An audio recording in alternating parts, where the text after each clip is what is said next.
Hi, I'm Christopher Atari with Hoover Treated Wood Products here with Dr. David Boucher.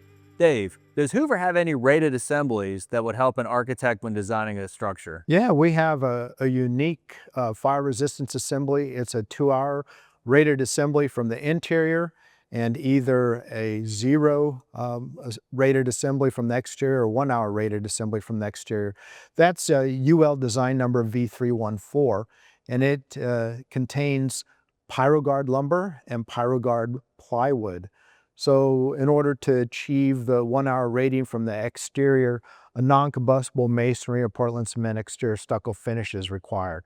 And anything that would pass NFPA 285? Oh, we have a wonderful listing, our exterior wall system 0045, which incorporates our V314 assembly and utilizes one of either 2 weather-resistive barriers.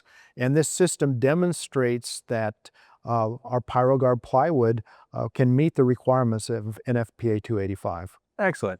So if you need a 2-hour wall design, V as in Victor 314 and EWS 0045, a 2-hour rated assembly for Type 3 construction, and one that complies with NFPA 285. But please see FRTW.com for more design details. Thank you.